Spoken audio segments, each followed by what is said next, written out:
হাফলংয়ে এসে বিজেপির নির্বাচনের স্থিতি নিয়ে আলোচনা করে মুখ্যমন্ত্রী ডক্টর হিমন্ত বিশ্ব শর্মা বিজেপির নেতা সহ বিভিন্ন জাতি জনগোষ্ঠীর নেতাদের সঙ্গে মুখ্যমন্ত্রী মিলিত হন।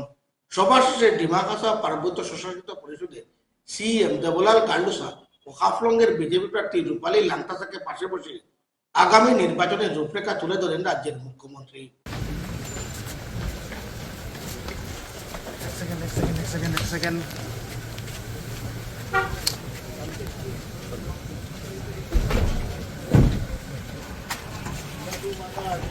आज हम हाफलंग आए थे।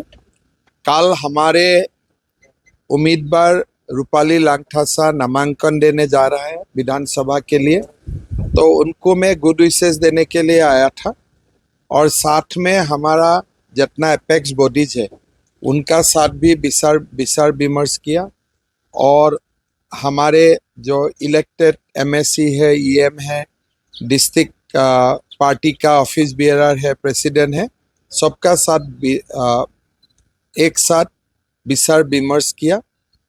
हमारा यही रिक्वेस्ट है पूरा डिमा हसाओ वासियों को कि आज बीजेपी सरकार आने का बाद ये पूरा इलाका में शांति भी हुए है, विकास भी हुए है और बहुत अच्छा विकास हुए है। तो सब लोग बीजेपी को वोट दे और रूपाली लांगटासा को अच्छा खासा वोट से जिताइए, यही मेरा जनता से अपील है। तिनसुकिया में जो घटना हुआ उसको लेके क्या घटना हुए हैं काफी निंदनीय है। आर्मी और पुलिस मिल के काउंटर इंसर्जेंसी ऑपरेशन लॉन्च किया है। मेरा लगता है कि जो लोगों ने भी ये काम किया है वो पकड़ में आ ही जाएगा।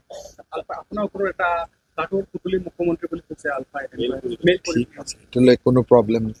सर आप में और एक बात पूछना चाहता हूं, अल्फा क्या बोला है नहीं बोला है उनको उनका पीछे में क्यों पढ़ो।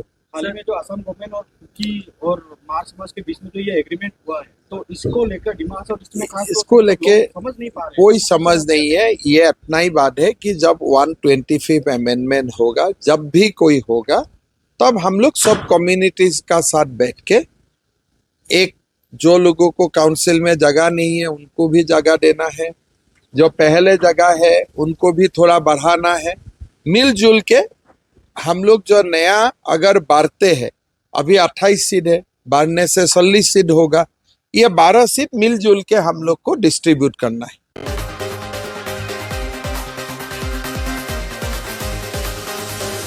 করিমগঞ্জ টাউন কালীবাড়ি রোডের নবনির্মিত শনি মন্দিরের দ্বারোদ্ঘাটন হয় শনিবার। প্রাণ প্রতিষ্ঠার পাশাপাশি মন্দিরের উদ্বোধন হয়। রামকৃষ্ণ মিশনের মহারাজ প্রেমাবনানন্দজি উদ্বোধন করেন। অগণিত ভক্তরা এদিন মন্দিরের উৎসবে সামিল হন।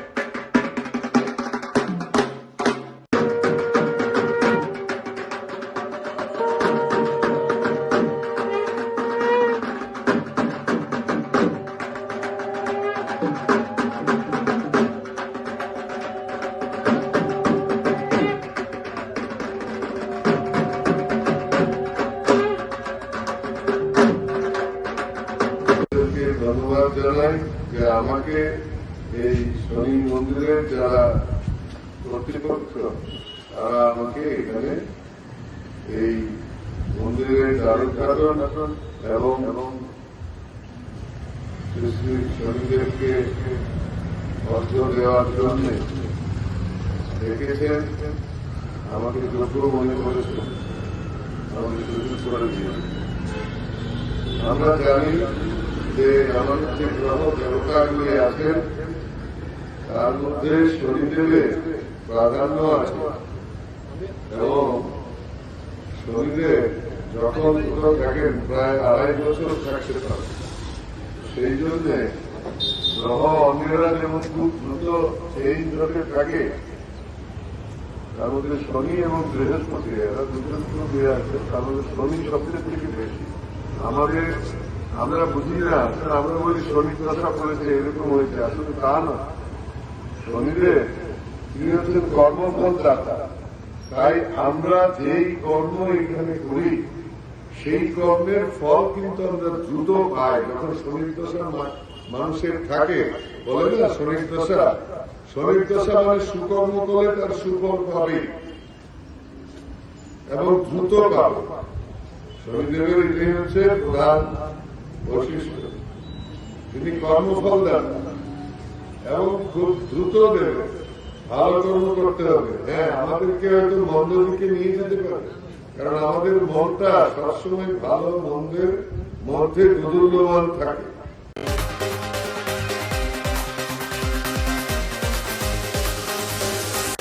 MK সিং এর রিপোর্ট আর আজ এ পর্যন্তই। আগামী দিন আপনাদের সঙ্গে আবার দেখা হবে একই সময় একই চ্যানেলে। নমস্কার। নমস্কার।